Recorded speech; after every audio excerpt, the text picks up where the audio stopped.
আমরা দেখতে পাই যে ইউনূস আলাইহিস সালাম ওনার নাম বিন মাত্তা আল্লাহ ইসলামের কথা পবিত্র কোরআনের 6টা সূরার 18টি আয়াতে বর্ণিত হয়েছে। 6টা সূরার 18টি আয়াতে, অনেক বেশি যে আছে তা না, কম। তার নাম ইউনূস আয়াতে বলা হয়েছে, যেমন সূরা ইউনূসে বলা হয়েছে তার নাম ইউনূস, সূরা আম্বিয়াতে বলা হয়েছে তার নাম জুন্নুন, এবং সূরা কলমে বলা হয়েছে তার নাম সাহিবুল হুদ। 3 নামে ওনাকে 3টা সূরাতে বলা হয়েছে, একটা সূরাতে ইউনূস, একটা সূরাতে জুন্নুন, একটা সূরাতে কলম। সাহিবুল হুদ কেন বলা হয়েছে 3টা? কারণ জুন্নুন আর সাহিবুল হুদ হচ্ছে মাছওয়ালা। ওনাকে নুন ও হুদ উভয় অর্থ হচ্ছে মাছ, এবং জুন্নুন আর সাহিবুল হুদ হচ্ছে মাছওয়ালা। কারণ মাছের ভিতরে উনি, আমরা সবাই এখানে জানি প্রসিদ্ধ কাহিনী যে মাছের ভিতরে কিছুদিন অবস্থান করছিলেন, যার জন্য ওনাকে এই 2টা নাম দেওয়া হয়েছে। নুন এবং হুদ হচ্ছে মাছের নাম, তার জন্য ওনাকে বলা হয়েছে যে জুন্নুন মানে মাছওয়ালা, এবং সাহিবুল হুদ হচ্ছে মাছওয়ালা। ইউনূস আলাইহিস সালাম কিছুদিন মাছের ভিতরে ছিল, সেই জন্য এই ঘটনাটা আমরা জুন্নুন আর সাহিবুল মাধ্যমে আমরা আলাদা প্রকাশ করে দিয়েছিলাম আমাদেরকে। বর্তমানে যেটা ইরাকের যে মুসলিম জায়গা, মুসলিম নগরীর কাছে নিনাওয়া একটা জনপদ, তোশিবা অধিবাসীদের প্রতি ওনাকে পাঠানো হয়েছিল, কিন্তু তাদেরকে তাওহীদের দাওয়াত দেন, এই মানুষ সবসময় আহ্বান জানান, কিন্তু কোনো ফায়দা হয় না। অ্যাজ ইউজুয়াল ওনার কথা তারা শুনে নাই, তারা অবদান প্রদর্শন করে। এখন আমরা এই জাস্ট প্রদর্শন করে এখন আমরা এই জাস্ট বেসিক কিছু যেমন ইউনূস আলাইহিস সালামকে যে যাদের বিরুদ্ধে পাঠানো হয়েছিল তাদের হেদায়েতের জন্য পাঠানো অসিরিয়ানদের জন্য। আমরা জানি অসিরিয়ানদের কথা আগেও শুনেছি যে তারা ওখানে রূপ করতো, যখন তারা ওখানে আসার পরেই তখন তাদের অবাধ্যতা চরম হয়েছিল। এদেরকে এরা কি করছিল? বনী ইসরায়েলদেরকে বন্দী করে আসলো। কতজন? 1 লক্ষ বনী ইসরায়েলদেরকে বন্দী করে আসলো অসিরিয়ানরা।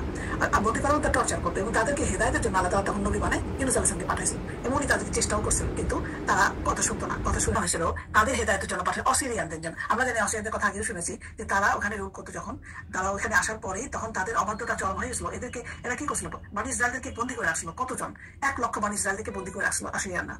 আর বন্দী করাও তার টর্চার করতো, এবং তাদেরকে হেদায়েতের জন্য আল্লাহ তাআলা তখন নবী বানায় ইউনূস আলাইহিস সালামকে পাঠাইছিল, এবং উনি তাদেরকে চেষ্টাও করছিল, কিন্তু তারা কথা শুনতো না, কথা শুনে নাই। এবং এই যে নিনোয়া নগরী যেটা ছিল, সেটা অনেক বিস্তৃত এলাকা জুড়ে একটা, এখন এটা ধ্বংসাবশেষ আছে কিন্তু বিদ্যমান। এটা দাজলা নদীর পূর্ব তীরে আজকে যে মুসেল শহর, তার অপোজিট বিপরীত দিকে এই ধ্বংসাবশেষ পাওয়া যায়। এই রাজধানীটাই নিনোয়া বলতেছে, এবং 60 মাইল জুড়ে এই জায়গা ছিল, যে বিশাল জায়গা ছিল এদের। এখান থেকে বোঝা যায় যে ভালো উন্নত তারা ছিল, তখন উন্নত ইয়েতে ছিল তারা। তাহলে বারবার দাওয়াত দেওয়া প্রত্যাখ্যাত হওয়ার পরে কি হলো? তাদের ঘটনা হলো যে তাদেরকে বলা হয়েছিল বারবার, কিন্তু তারা শুনলো না। তো কি করলো ইউনূস আলাইহিস সালাম? তাদেরকে বলার পর যখন শুনলো না, উনি এলাকা ত্যাগ করে চলে গেলেন। উনি চলে খালি গেলেন না, যাওয়ার আগে উনি কি বললেন? যে তাদেরকে বললেন যে কওমের উপরে আযাব নাজিল হবে, এবং সেটা সতর্ক করে গেলেন যে তোমরা আমার কথা শুনলা না, কিন্তু ফায়দা কিন্তু সুবিধা হবে না, তোমাদের উপরে আযাব আসতেছে। এদেরকে উনি সতর্ক করে করলেন, এবং মানে ফাইনালি এটা একদম লাস্ট পর্যায়ে যে উনি বললেন, যখন শুনলেনই না তখন ছেড়ে চলে যাচ্ছেন, এবং বললেন যে তোমাদের আযাব দেখা দেবে। এবং জনপদ ত্যাগ করলো। ওখান থেকে ত্যাগ করার 3 দিন পরে সেখানে দেখা গেল যে আযাব আসতেছে, আযাব শুরু হচ্ছে। যখন শুরু হলো তখন তারা ওইখানকার বাসীরা তাদের টনক নড়লো। তখন তারা বলে যে নবীরা তো কখনো কথা মিথ্যা বলে না, এই যে যা বলে সেটা তখন শুনে যাচ্ছে, দেখতেছি। এরা একটু চালাক ছিল, যার জন্য তারা কি করলো? ভয় পাইলো। তাদের ভিতরে কিছুটা ইমান ছিল ভিতরে বাঁচা। সে করলো কি, যখন দেখলো যে আযাব আসতেছে, তারা ওখান থেকে ভয়ে দ্রুত তারা ভেগে গেল, ওখান থেকে সবকিছু নিয়ে ভেগে জঙ্গলের দিকে চলে গেল। জঙ্গলের দিকে যে ওখানে যে আলাদা করে মানে গবাদি পশু টশু সব নিয়ে সব চলে গেছিল। ওখানে যে যখন আলাদা হয়ে গেল, আলাদা হওয়ার পরে তারা ওখান থেকে সমানে আল্লাহর কাছে দোয়া কালাম করতে থাকলো, আল্লাহর কাছে তওবা করলো, এবং সমানে দোয়া চাইতে থাকলো শুরু করলো। তারা যে আল্লাহ আমাদের বাবা বুঝি নাই বাবা, তওবা করে এবং দোয়া করতেছিল, কান্নাকাটি করে দোয়া করতেছিল। ওদের এই দোয়া দেখে আল্লাহ তাআলা তাদেরকে কি করলো? তাদেরকে যখন আল্লাহ কাছে তাদেরকে এই অবস্থা দেখে আল্লাহ তাদের আযাব তুলে নিল, আল্লাহ তাআলা তাদের উপর থেকে আযাব নিল। এবং এটা কিন্তু প্রথম যে কোনো কওম লাস্ট মোমেন্টে আল্লাহর কাছে দোয়া চেয়েছে। এর আগে যতগুলো কওমকে আল্লাহ ধ্বংস করেছে, কেউ কিন্তু করে নাই, চোখের সামনে দেখেও তাদের বোধ হয় না, কিন্তু এদের হয়েছিল। এবং এটা আল্লাহ কিন্তু আয়াতের মধ্যে বলছে, আয়াতে বলছে কথাটা যে এরা যখন এরকম কান্নাকাটি করে, আল্লাহ পছন্দ করে যে ঈমান ওদের ভিতরে আসছে, ওরা বুঝতে পারছে ভুলটা, এবং যার জন্য তখন আল্লাহ তাআলা ওদের উপর আযাব তুলে দিল। আল্লাহ তাআলা এই ব্যাপারে কি বললেন কোরআনে দেখি আমরা একটু। কোরআনে আল্লাহ তাআলা বলছেন সূরা ইউনূসের 98 আয়াতে বলতেছেন, ফালাউলা কানাত ক্বরিয়াতুন। অতঃপর আল্লাহ বলছেন লাউলা কানাত ক্বরিয়াতুন, কেন এমন গ্রাম জনপদ এমন হলো না? আল্লাহ একটা আশ্চর্য প্রশ্ন এটা, লাউলা যে এরকম হলো না কেন কোন নগরী? আমানাত ফানাফাআহা ঈমানুহা, আমানাত ফানাফাআহা ঈমানুহা। তারা এমন সময় ঈমান নিয়ে আসতো, মনে করে যে তারা এমন সময় ঈমান নিয়ে আসতো যখন তারা ঈমান আনলে তাদের উপকার হতো। ইল্লা কাওমা ইউনূস, শুধুমাত্র ইউনূসের কাওম ব্যতীত। আল্লাহ তাআলা কি বলতেন? যে আগেও তো অনেক কওম ধ্বংস করছি, তারা এমন হলো না কেন যে তাদের মধ্যে ঈমান আসতো? তারা যখন ঈমান আনার দরকার ছিল তখন ঈমান আনলো না কেন? তার মানে আল্লাহ তাআলা বলতেছেন যে এই যে ইউনূসের কওম যেমন ঈমান নিয়ে আসছে, আমি মাফ করে দিছি, তোমরা যদি এরকম আনতা তোমাদের মাফ করে দিতাম। কেন আল্লাহ তাআলা সেটা অবাকে লাউলা কেন অবাক করতেছে? কেন তোমরা কোনো জনপদ, কারণ কোনো জনপদ কারিয়াত, কেন তারা ঈমান আনলো না? শুধুমাত্র ইউনূসের কওম ব্যতীত। ইউনূসের কওম ঠিক সময় ঈমান আনছে বলে আল্লাহ তাআলা তাদেরকে ক্ষমা করে দিয়েছেন। এটা আল্লাহ তাআলা বলেন। তারপরে বলতেছে যে লাম্মা আমানু কাশাফনা আনহুমুল আযাব, যখন তারা ঈমান আনলো, মানে যখন তারা ঈমান আনলো, লাম্মা আমানু কাশাফনা, দূর করে দিলাম আল্লাহ তাআলা। আমরা বলি যে আমরা দূর করে দিলাম আনহুম আযাবাল হিজইন, হিজইন হচ্ছে তাদের অপমানজনক আযাব, যেটা হিজইন। আল্লাহ বলতেছে যে যখনই ওরা ঈমান আনছে তখনই কিন্তু আমি আযাবটা দূর করে দিয়েছি ওদের থেকে। ফিল হায়াতিদ দুনিয়া, কোন জায়গায়? দুনিয়াতে। মানে এটা কিন্তু পরের দুনিয়ার জন্য রাখেন নাই, তখনই আল্লাহ রিজাল্ট দিয়ে দিয়েছে। ওরা ঈমান আনলো, তওবা করলো, আল্লাহ কাছে ফিরে গেল, আল্লাহ সঙ্গে সঙ্গে তাদেরকে মাফ করে দিয়ে তাদেরকে আযাবটা তুলে নিল আল্লাহ তখন থেকে দুনিয়ার জীবনে। এটা তো আল্লাহ তাআলা এটা বলছেন। তারপর বলছে ওয়া মাত্তা'নাহুম ইলাহিন, এবং তাদেরকে মাত্তা'না হলো উপভোগ করা, জীবন উপভোগ করা, জীবন করা, মানে এই জীবনে তাদের আরামাইশ করার জন্য, ইলাহিন কিছু কালের জন্য তাদেরকে আমি জীবনে আরামাইশ দিলাম আর কি। তার মানে যারা অন্যায় করছিল তবা করছে ফিরে আসছে আমি আজাদ তুলে দিচ্ছি এবং তাদের জন্য আমি জীবন কিছুকালের জন্য করে দিচ্ছি। এখন এই যে প্রশংসা আল্লাহ করলেন যে ইউনুসের কওমের জন্য আমরা ইতিহাস পড়ে জানতে পারি যে পুরনো যতগুলো কওমকে ধ্বংস করেছিল আল্লাহ তাআলা, এই যে নূহ আলাইহিস সালামের, এই যে লূত আলাইহিস সালামের, এই যে সোহেব আলাইহিস সালামের, এই যে হুদ আলাইহিস সালাম, কত কওমদের কমপ্লিটলি আল্লাহ ধ্বংস করেছে। তারা তো 7 দিন যাবে, হুদ আলাইহিস সালাম 7 দিন 7 রাত 8 দিন দেখছে না তারা, কিন্তু আনছে কেউ ইমান দিতে আনেনি, তারা তো ইমান আনে। এবং অন্যদের দেখে যতজন ধ্বংস করছে কেউ কিন্তু ইমান আনে, তখন এটাই আল্লাহ তাআলা এদের ব্যতিক্রম যে এরাই একমাত্র কওম যারা কিনা লাস্ট মোমেন্টে ইমান নিয়ে আসছিল। সেজন্য আল্লাহ তাআলা আয়াতের মধ্যে উল্লেখ করছে জিনিসটা যে কেন বাকিরা কেন আনলো না, এরা তো আনলো। এরকম যদি সবাই আনতো আমি তো সবাইকে ক্ষমা করে দিতাম। তারপরে আয়াত করতেছে আল্লাহ তাআলা কে বলে আসছেন যে তোমরা তো আল্লাহ গজব পড়তেছো, আসতেছে গজব, উনি তো বলে চলে গেছেন, ওখান থেকে চলে গেছেন এবং গজব আসার কথা আসার নমুনাও দেখে আসলেন, আলামতও দেখে আসছিলেন, কিন্তু পরে জানলেন যে গজবটা কিন্তু হয় নাই। গজবটা হয় নাই যে আল্লাহ তাআলা দোয়া চাইছে, এটা কখনো ঘটে নাই। ইউসুফ আলাইহিস সালাম অবাক হয়ে যে তাদেরকে দেখে আসলাম গজব হবে, তাদের আযাব দেখে আসলাম, এটা হলো না, এখন তারা বেঁচে গেছে ফিরে আসছে, এখন আমি গেলে আমাকে কি বলবে, আমাদের মিথ্যা বলবে, আমাকে বলবে এই কথা বলে আমাকে ভাগছে, কিছু একটা বলবে আমাদেরকে, মিথ্যা একটা শাস্তি কিংবা আমাকে হত্যা করবে, করতেও পারে, কারণ তুমি মিথ্যা বলে চলে গেছো, আসলে তো হয় নাই, আল্লাহ চাইছে দিচ্ছে এরকম। তো সুতরাং উনি একটু ভয় পেলেন, উনি নিজের মনে আশঙ্কা দেখেন যে আমার কি হয়, ফলাফল কি জানেন আমি, আমার তখন ফিরে যাওয়াটা রিস্কি ব্যাপার। তখন উনি কি করলেন যে ওখানে না ফিরে যায়, উনি কি করলেন যে অন্যদিকে চলে যাওয়ার চিন্তা করলেন।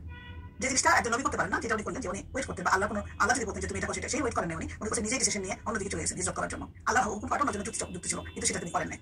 যাওয়ার পরে হিজরতের মধ্যে অন্য দেশে যাওয়ার জন্য যখন রওনা দিলেন, তখন এই ব্যাপারটাই পুরো সাফাতের 140 আয়াতে বলা হয়েছে। আল্লাহ তাআলা কি বলছেন, এই যে আবাক ইলাল ফুলকিল মাশহুর, আবাক শব্দটা এখানে বলছে যে পালায়া যাওয়া বলা যায়, ধরা যায়। আবাক শব্দটা এমন ভাবে বলা যায় কোনো মনিবের কাছ থেকে যখন তার অধিকতম যারা থাকে তারা পালায়া যায়, সেরকম অর্থ করছে। যেমন আল্লাহ হচ্ছে মানে আল্লাহর আন্ডারে ইউনূস আলাইহিস সালাম ছিল, আল্লাহ পারমিশন ছাড়াই উনি চলে গেছেন অন্য জায়গায়, সেটাই মেন করছে যে স্মরণ করো যখন মাশহুর হচ্ছে বোঝাই, ফুলকিল হচ্ছে নৌকা, তাহলে বোঝাই নৌকা থেকে যখন পালাই গেছেন উনি, সেই কথা মনে করো উনি গেছিলেন। এটা এই আবাক শব্দটা এখানে আমাদেরকে পরিচয় করে দিলাম, শব্দ করে দিয়েছে। আবাক তাদেরকে বলে পারমিশন ছাড়া চলে যাওয়া, যেটা কোনো জব করতেছে অধীনে কাজ করতেছে কিন্তু তার পারমিশন না নিয়ে চলে যাওয়া, উনি ক্রোধ করে চলে গেছেন। এটাও আশা মুসলাম ভাবে আসছে রাগ হয়ে উনি অন্যদিকে চলে গেছেন, তার সাথে মানে উনি ডিসিশন নিতে পারেন আর কি। তো উনি যখন গেলেন যাওয়া, উনি ক্রোধ হয়ে চলে গেছেন, এটাও আশা মুসলাম ভাবে আসছে রাগ হয়ে উনি অন্যদিকে চলে গেছেন, তার সাথে মানে হচ্ছে নৌকা, তাহলে বোঝাই নৌকা থেকে যখন পালাই গেছেন উনি, সেই কথা মনে করো উনি গেছিলেন। এটা এই আবাক শব্দটা এখানে আমাদেরকে পরিচয় করে দিলাম, শব্দ করে দিয়েছে। আবাক তাদেরকে বলে পারমিশন ছাড়া চলে যাওয়া, যেটা কোনো জব করতেছে অধীনে কাজ করতেছে কিন্তু তার পারমিশন না নিয়ে চলে যাওয়া। তো আল্লাহ তাআলা বলেছেন তখন বলছে এটা অন্য সূরাতে আসছে, আম্বিয়াতেও আসছে যে যখন ক্রোধ ভরে চলে যাওয়া, উনি ক্রোধ ভরে চলে গেছেন, এটাও আশা মুসলাম ভাবে আসছে রাগ হয়ে উনি এক জায়গাতে চলে গেলেন। কি হলো না, ঘটনাটা হলো উনি এক জায়গায় আরেক জায়গায় সামনে একটা নদী পড়লো, পার হওয়া লাগবে এখন নদীতে। কি হলো, নদীর সামনে থেকে নৌকা আছে, তো নৌকায় বসলেন। নৌকা বসতে যে যখন নৌকাটা আটকে যে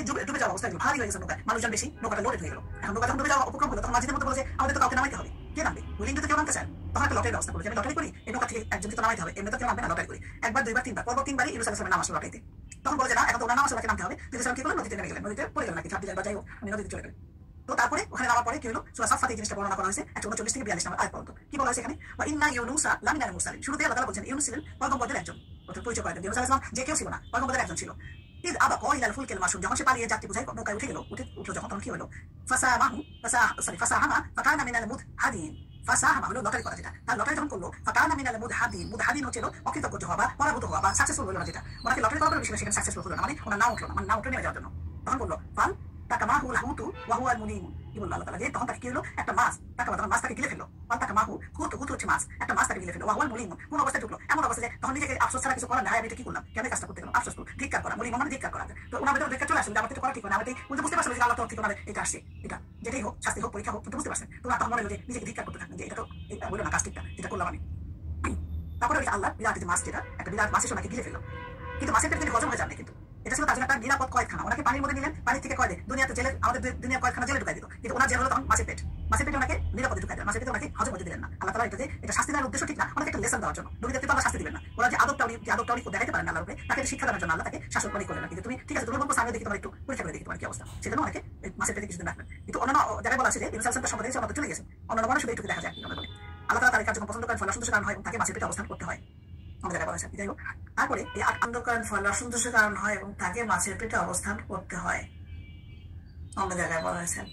এখানে মাছের পেটে কেন বলে, এখানে কিন্তু আমরা ডিটেলসে যাবো না, যে অনেকে বলবে যে করি, সেটা আমাদের জন্য লিসন, আমাদের তো এটাই লিসন যে বিপদে পড়লে আমরা কি করবো, সারেন্ডার করবো নাকি আমরা মাইপিট করবো, কিছু করবো, সেটা তো করবো না, আমরা আল্লাহকে ডাকতে থাকবো। ঠিক উনিও তাই করছে, বিপদে পড়ছেন, বুঝতে পারছেন যে আমার ভুল হয়েছে, ভুলে আমি তার ভুলের জন্য হয়েছে, ঠিক আমরাও ভাববো যে কোনো বিপদে পড়লে হয়তো আল্লাহ তাআলা আমাদের ভুলের জন্য দিচ্ছে, এটাই চিন্তা করবো আগে, তখন আল্লাহ কাছে শুধু আমরা সারেন্ডার করে দিব, তওবা করবো, আল্লাহর কাছে দোয়া চাবো, তখন আল্লাহ আমাদেরকে হেল্প করবে। এবং এটা সূরা আম্বিয়াতে 87 কি বলছে আল্লাহ তাআলা, ওয়াইদা নুনি জুন্নুন, যেটা ওয়াজান নুনি ইযআবা মুগাদিবান যে রাগ হয়ে গেল, যেটা বললাম আমি ক্রোধ ভরে চলে যাওয়া, যেটা ফাজান্না আন আল্লাহ নাকদিরু আলাইহি ফানাদা ফি সুলুমাতিন আন। এখানে বলতেছে যে যখন ক্রোধ ভরে চলে গেল, উনি মনে করলো যে আমি তার প্রতি বোধহয় মানে তাকে আমি তার জন্য ফয়সালা করবো না, উনি চলে গেছেন ক্রোধ ভরে, মনে করলো যে আমি তার জন্য সংকট সৃষ্টি করবো, মানে এখানে তার জন্য শাস্তি ফয়সালা করবো না, এটা হয়তো মনে করছেন। তারপর তিনি অন্ধকারে আহ্বান করলেন, সেই ফি সুলুমাতি ফানাদা আলাইহি ফানাদা হলো সে ডাকলেন ফি যুলুমাতিন, কি করলেন আল্লাহ অন্ধকারের মধ্যে কি করলেন, এটা বলে লা ইলাহা ইল্লা আনতা সুবহানাকা ইন্নী কুনতু মিনাজ জালিমিন। আমরা এটা সব সময় করি, এটা এত সুন্দর দোয়া। এই বিপদে পড়লে আমরা যে কোনো বিপদে যদি হাদিস দিলে অন্তরে এই দোয়া করতে থাকি, আল্লাহ তাআলা দিবেনই দিবেন, তারপর দিবেন। আমি বহুবার পরিচিত, কোনো রকম বিপদ হলে, কোনো রকম টেনশন থাকলে যে বিপদটা কেমনে পার করবো, বাস নন স্টপ করে যেতে হবে আমাদের, লা ইলাহা ইল্লা আনতা সুবহানাকা ইন্নী কুনতু মিনাজ জালিমিন। ঠিক ইদ্রিস আলাইহিস সালাম তাই করছেন, যখন বিপদে পড়ছেন তখন আল্লাহকে বলে আল্লাহ আপনি ব্যতীত সত্য কোনো ইলাহ নাই, আল্লাহর প্রশংসা, আপনি কতই না পবিত্র মহান, আল্লাহর প্রশংসা। নিশ্চয়ই আমি জালিমদের অন্তর্ভুক্ত হয়ে গেছি, নিজে সারেন্ডার করা,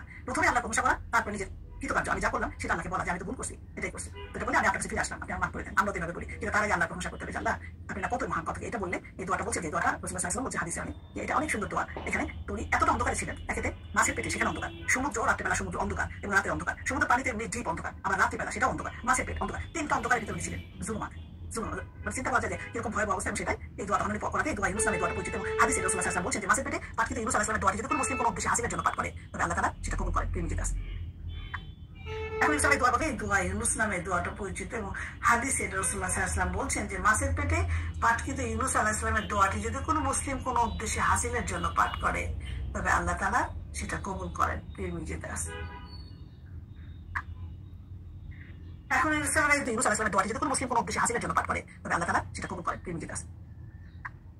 এখন ইসলামের দোয়া বলতে মুক্তি পেয়ে গেলেন, মুক্তি পাওয়ার পর আল্লাহ তাআলা কি বলতেছেন, আল্লাহ তাআলা মুক্তি পাওয়ার পর বলতেছেন যে সূরা সাফফাতে বলতেছেন যে প্রথমে বলছেন যে ফালাউলা আন্নাহু কানা মিনাল মুসাব্বিহিন, অতঃপর যদি সে আল্লাহর গুণগানকারী অন্তর্ভুক্ত না হতো, এই যে মুসাব্বিহিন যে আল্লাহর প্রশংসা করতেছে, আল্লাহ খুশি হলেন, এত প্রশংসা করে আমাদের দোয়া চাইলো, আল্লাহ বলছেন যদি না করতেন লা লাবিথা, অবশ্যই সে লাবিথা অবস্থান করা বাকদিহি ইলা ইয়াউমি ইউআদুনা, তাহলে সে কিয়ামত ইউআদুনা মানে যেদিন পুনরুত্থান হবে আমাদের, সেদিন বলছে ইয়াউমা ইউআদুনা, তাহলে সে বুতনি হলো পেট, তাহলে লাবিথা মানে অবস্থান করা, সে পেটের মধ্যে থাকতো কিয়ামত পর্যন্ত।